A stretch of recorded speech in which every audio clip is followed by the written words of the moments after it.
E aí, gente, nem Science aqui. No episódio de hoje, na aula 8, a gente vai falar sobre um tema específico, usando a lógica proposicional de Hazard para falar sobre esse problema, que é a taxa de juros e a expansão de crédito, né? E várias coisas circulam nesse tema, é um tema muito importante. De novo, os livros bases usados são A Nova Economia Austríaca, Lógica Proposicional de Hazard e Princípio Econômica. Eu diria que a aplicação de tudo isso. A gente vai começar esse episódio com o primeiro e depois com o segundo. Eu recomendo 6 livros, se você quiser aprofundar mais sobre esse assunto, né? Tem mais que eu poderia recomendar, mas... Primeiro, As Causas de Crises Econômicas, de Ludwig von Mises, que mudou muito meu pensamento nessa questão. O livro do Jesus Huerta de Soto, que é o Dinheiro, Crédito Bancário e Ciclos Econômicos, que é uma... Basicamente você tem tudo relacionado à expansão de crédito e dos problemas associados delas a isso, né, aqui. Então esse livro sozinho já é o suficiente para você se compor até da história romana, grega, com relação a porque a expansão de crédito é uma coisa ruim, principalmente reservas fracionárias, porque elas deveriam ser ilegais legalmente, né? E seriam ilegais e foram ilegais anteriormente. O livro Teoria Pura do Capital, de Von Hayek, entre outros, que falam sobre crises econômicas, né? Sobre o modelo de ciclos econômicos, que ele expandiu da versão de Von Mises. O livro Escola de Salamanca, que reúne várias teses sobre essa escola, embora esse livro do Jesus Huerta é bem melhor. Se você quiser saber mais sobre a Escola de Salamanca, né? O Human Action, que é a Ação Humana de Von Mises, e America's Great Depression, do Murray Rothbard, que é um livro que eu pensei que era só sobre história, mas na verdade ele fala muito sobre economia, principalmente no começo, sobre crises econômicas, como que funciona, entre outros livros que ele escreveu, né, que estão no meu Instagram. Eu vou começar com uma notação antiga do Nova Economia Austríaca. Então, a parte de lógica proposicional de Hazard, né, no Nova Economia Austríaca, ele usa uma notação que eu não uso mais, que eu acho inconsistente, que eu acho ruim. Mas aqui eu tô pegando uma parte de lá só para ilustrar o que eu falei ali, né? Então, o que isso quer dizer, né? Lembrando que a gente tá pegando a derivada de cada um desses elementos econômicos. Que menos poupança, menor poupança, e aumento em vários componentes do que é chamado de expansão de crédito, que é esse Credit Expansion, CE, vai ocasionar na baixa de investimentos e maior gastos do governo, o que vai provavelmente, por uma certa probabilidade, diminuir o faturamento do governo como um todo, né? Isso quer dizer que expansão de crédito e menor poupança, ponto de vista geral da população, não exatamente do governo. A gente não tá falando de reservas do governo, mas sim do povo, né? Que consome as coisas. Vai gerar, provavelmente, menos arrecadação, porque se você consome menos, você paga menos impostos. Somente no Brasil que imposto é sobre consumo, né? Embora muito dessa terminologia aqui eu acho ruim. Por várias razões, né? Esse IR é de Interest Rate, ou taxa de juros. Então, quando a taxa de juros diminui, que é a taxa relacionada a pegar empréstimos de Banco Central, primariamente, mas também pode ser de bancos privados, né? Você tem um aumento na expansão de crédito. Na verdade, a taxa de juros tem um grande problema, que a existência dos bancos privados fazem ela ser artificial. Alguém pode mandar na taxa de juros.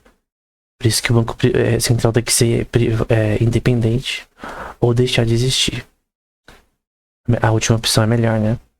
Isso a gente pode derivar que a baixa na taxa de juros diminui a poupança e aumenta investimentos sem liquidez. Então esse menos aqui quer dizer que são liquidez. Então tem investimentos. Quando você cria expansão de crédito, você aumenta investimentos, você aquece a economia. Quando você abaixa a taxa de juros, as pessoas tomam mais empréstimos, as pessoas colocam ideias para funcionar de uma forma mais rápida. Porém, no longo prazo, isso aqui vai ser um problema. Então, se você ver, por exemplo, tem um livro que eu não coloquei aqui, chama Deep Freeze, talvez eu coloque na descrição, que fala sobre a crise na Irlanda, em Iceland, como inicialmente eles tiveram uma baixa taxa de juros, mas também principalmente o chamado maturity mismatch, né? Eles estavam tomando empréstimos de curto prazo e vendendo por longo, e isso dá merda se você fizer isso. Então, basicamente, além de outras questões de expansão de crédito, mas especificamente maturity mismatch, eles criaram um efeito de investimentos sem liquidez. Por vários anos, desde 2000 até 2008, deu pra manter e realmente criou prosperidade para as pessoas por um tempo. Maior consumo, maior poder de compra para diversos tipos de produtos, maior taxa de empresas sendo bem-sucedidas por um tempo. Mas em 2008, com a crise econômica, esse gap criado pela expansão de crédito criou uma crise na Irlanda, ao ponto de que vários bancos, não são lá na Irlanda, né, foram estatizados, né, porque eles faliram, os bancos privados de lá, por conta de expansão de crédito. Não precisa ser necessariamente taxa de juros, pode ser várias coisas. A moeda fiduciária é uma forma de expansão de crédito. Reservas estacionárias é uma forma de expansão de crédito. Maturity mismatch é uma forma de expansão de crédito. Vários componentes de investimento moderno, como derivativos e coisas do tipo, são formas de expansão de crédito que são permitidas e que criam inflação, problemas econômicos, né? E no geral, isso daí vai ter uma causa aqui que vai ter um efeito dessa parte daqui de trás. Quando eu uso esse símbolo aqui, tem a ver com isso, que vai ter um aumento na produção que vai ser derivado disso daqui, mas esse investimento ele não tem liquidez, ele não tem solvência no longo prazo. No longo prazo ele não vai ter mais solvência, ou seja, vai dar merda no futuro, né? De novo, uma notação antiga. Então, a melhor taxa de juros, pais de investimentos, o que vai gerar um nível negativo de produção, no sentido de que não tem, como se diz, solvência no futuro. Porém, eu creio que essa terminologia aqui eu não concordo mais. Então, eu acho que isso daqui é uma forma, eu prefiro essa forma aqui de dizer a mesma coisa do que essa, né? Então, eu vou mudando aí a opinião do Nova Economia Austríaca para a lógica proposicional de Hazlitt de como usar a notação, né? E que isso vai derivar um aumento de capital que não vai ter solvência. Só que também eu não gosto dessa terminologia. Toda essa parte aqui de cima, eu acho que ela pode ser melhorada, né? Com relação à versão anterior. Então, na lógica proposicional de Hazlitt, usando a notação mais recente, né? Então, você tem uma baixa na taxa de juros, uma baixa em poupança e investimentos sem liquidez, sem solvência, né? No futuro. Uma alta da produção, mas que gera um aumento de capital sem solvência no futuro, né? Um capital fantasma, né? E tem o que é chamado de contração de crédito, né? Que eu falo também, que é quando você aumenta a taxa de juros para impedir certas coisas. Você regula formas de investimento, como impedir maturity mismatch, impedir empréstimos que são facilitados, subsídio e várias coisas para ao máximo diminuir a expansão de crédito e fazer com que tenha menos. Isso vai fazer que tenha menos investimentos. Você pode pensar que isso é ruim, mas é melhor menos investimentos do que investimentos sem solvência futura, né? Investimentos que não são pagos, né? Que cria recessões, que vai criar uma merda gigante. Vai ter mais poupança, né? Porque as pessoas vão, principalmente empresas, vão gastar menos, né? Em relação a investimentos. Então, aquela máquina que a empresa de agricultura ia comprar, aquele satélite por terceirizado, enfim, para analisar os campos e tal, ele vai pensar 2 vezes em adquirir serviços, pela questão que a oferta de dinheiro tá menor, né? De empréstimos. Isso vai gerar uma estabilidade no capital. Ou não. Não necessariamente, isso daqui é verdade, essa parte de cima.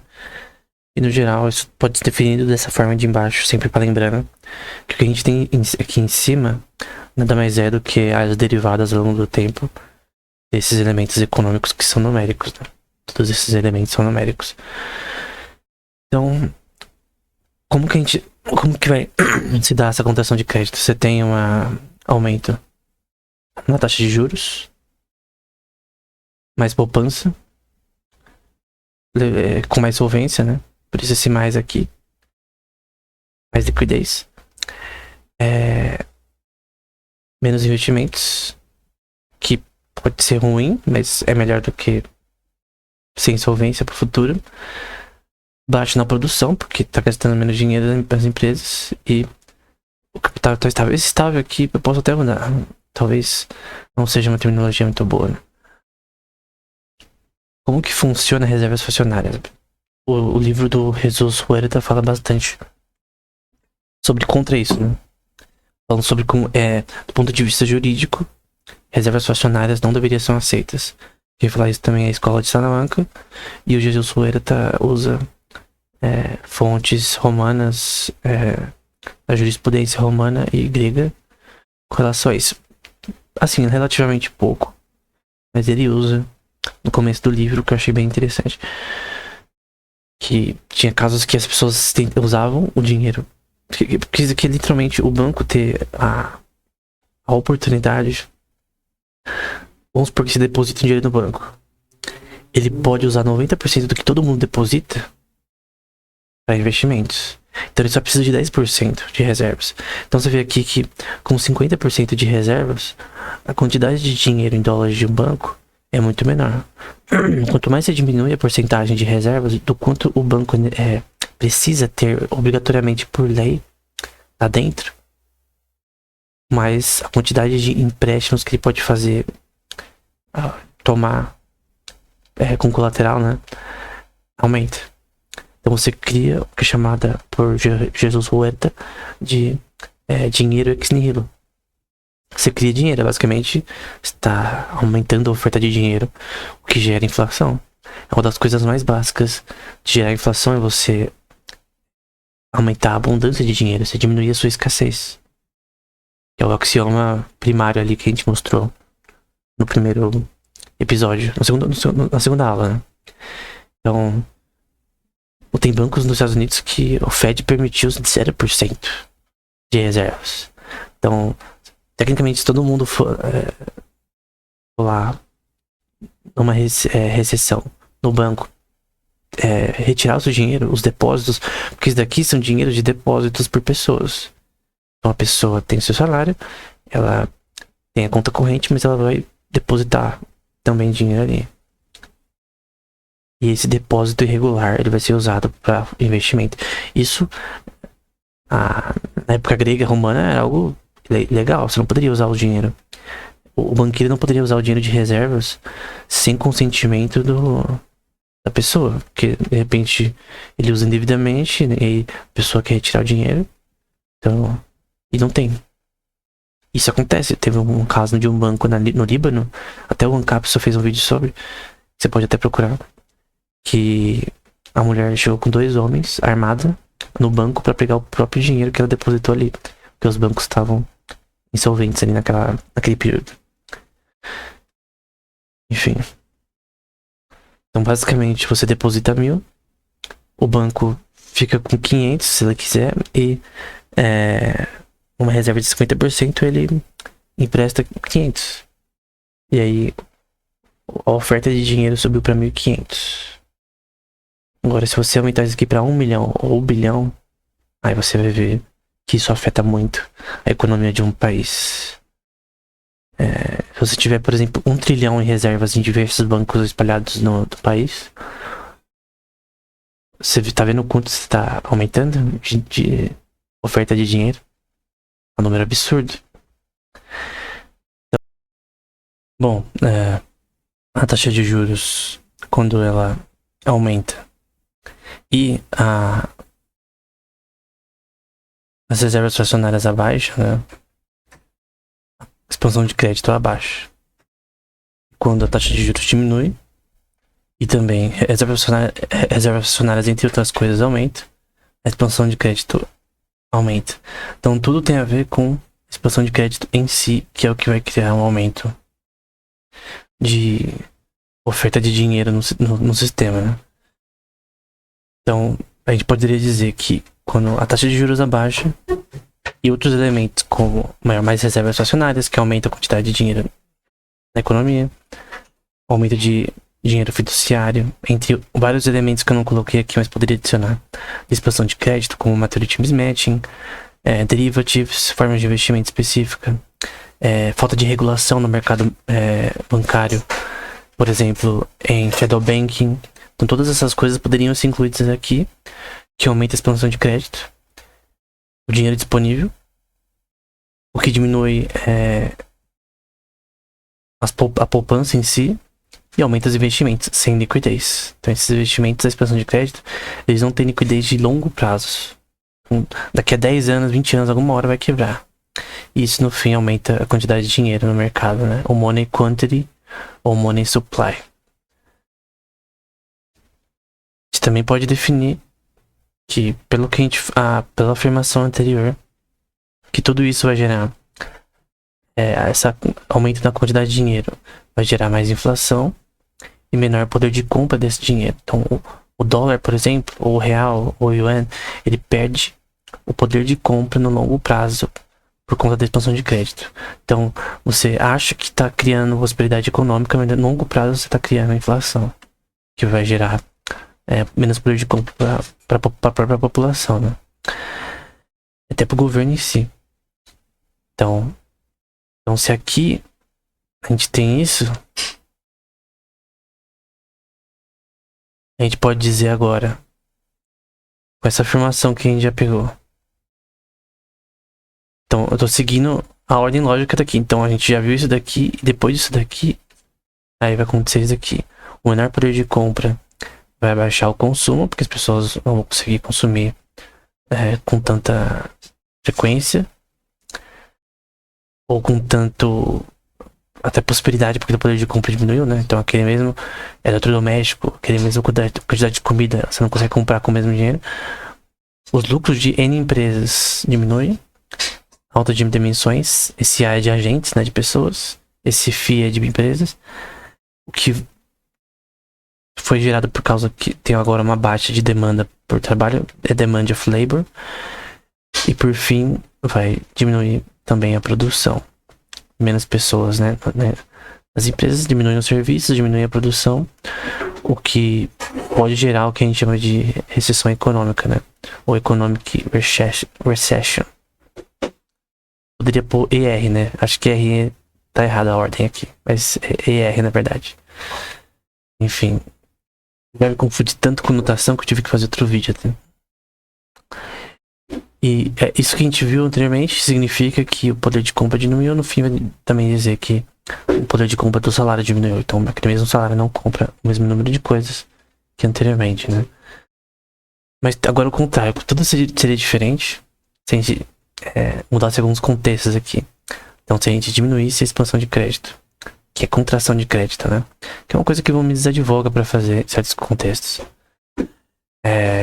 Esse é um tema por si só. O Jesus Huerta de Soto fala sobre isso. Então quando você aumenta a taxa de juros, que impede que os investimentos aconteçam com tanta facilidade, você diminui as frações de reservas, né?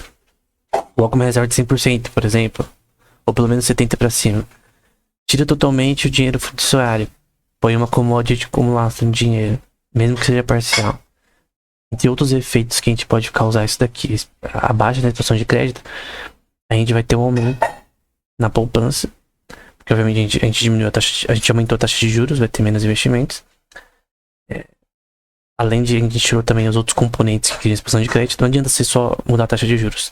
Tem outros componentes que criam expansão de crédito que você tem que tirar do mercado. Então você vai ter um aumento orgânico de poupança. No longo prazo vai permitir investimentos com liquidez, com solvência. Temporariamente você vai diminuir os investimentos. Você vai abaixar a quantidade de dinheiro em circulação. E vai baixar a inflação no longo prazo. E por fim, o objetivo é que você aumente o poder de compra do dinheiro no longo prazo, né? E aí, o que vai seguir, diferente de antes, é que com o aumento do poder de compra, você vai ter um aumento no consumo, né? Que agora você consegue consumir mais. O que vai fazer as empresas faturarem mais, porque agora elas conseguem vender, porque agora tem uma demanda e tem capacidade de consumo, né? Então o poder de compra, ele muda a capacidade de consumo. Então a pessoa consegue consumir mais, consegue ir a eventos, consegue ir mais no shopping, consegue aproveitar mais eventos de entretenimento, ou comprar eletrodomésticos ou coisas. Esse consumo vai gerar mais lucros para as empresas, o que naturalmente vai gerar uma demanda por trabalho, causada pela necessidade do aumento de produção. E isso vai gerar mais poupança e mais investimentos com solvência, né? Então você só tem essa parte aqui do final, mais poupança e mais investimentos conjuntamente, quando você tem um sistema favorável pelas condições que foram impostas, né? Embora tudo que eu tô falando aqui é uma generalização, né? Então, eu sei que pode ser isso daqui um pouco grande, mas seguindo a teoria de ciclos econômicos de Von Mises, você teria que uma taxa de juros estável, né, orgânica, em bancos privados. Vamos supor que acabou com o Banco Central. Então, aqui seria de uma forma de uma taxa CR0, né, de uma taxa de juros orgânica por bancos privados. Se isso não for possível, aumenta a taxa de juros, tira todos os componentes de expansão de crédito, regula os mercados financeiros de investimento e tudo.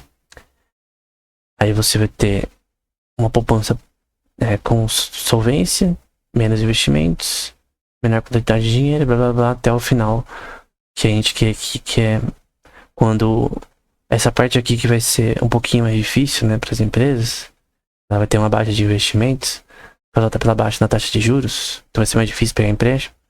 No fim, a gente vai ter uma volta pro sistema, né? A gente vai terminar aqui. Dá pra continuar isso aqui, na verdade. E os componentes principais são esses. Mas não necessariamente a taxa de juros, como eu disse, é todos os componentes que criam a expulsão de crédito. Então você tira tudo isso, além de questões que eu não coloquei aqui, como subsídios, impostos altos. Então isso aqui somente não é o suficiente. A gente vai aumentar isso daqui posteriormente. Então a gente tem que aumentar, por exemplo, tirar impostos que, na verdade, abaixa a arrecadação do governo. Então você cobra menos impostos corporativos, você tira leis que impedem a liberdade econômica, e você vai ter coisas que vão ajudar ainda mais, porque isso aqui sozinho não é o suficiente. Você tem que ter, do ponto de vista jurídico, uma liberdade econômica maior para as empresas, e que no fim gera mais arrecadação, porque você está aumentando o consumo no final, né? Que é o que pega os impostos.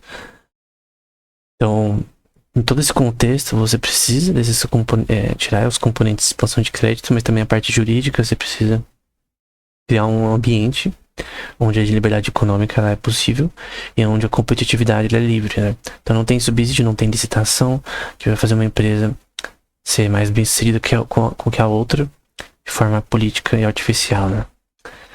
Então, no geral, era isso. Teve uma hora que eu confundi muito a ordem dos símbolos, né? Que realmente confunde quando fica muito grande. Mas se você ver por partes, é bem simples, na verdade. Então, é literalmente convertendo uma verdade econômica para lógica proposicional. Esse é o objetivo da lógica proposicional de Hazlitt, né? Essa é uma aplicação prática para a teoria de ciclos econômicos de Von Mises, né? Então, se você veio da primeira aula até agora, já foi um caminho longo. Eu creio que talvez tenha um vídeo 9 e 10, mas depois eu vou estar sem conteúdo e eu vou ter que escrever mais para poder passar mais, né? Tanto que os últimos slides eu criei para essa aula, eu não coloquei nenhum livro ainda. Então eu vou posteriormente, até que também eu teria que fazer ainda mais coisa para depois expandir o livro para umas 200, 300 páginas. Não adianta só colocar mais 10 páginas e aumentar ele. Eu provavelmente vou fazer vídeos, até os vídeos podem até me fazer ter mais insights para aumentar o livro em si. Mas no geral a gente cobriu quase tudo. Então é isso, até o próximo episódio.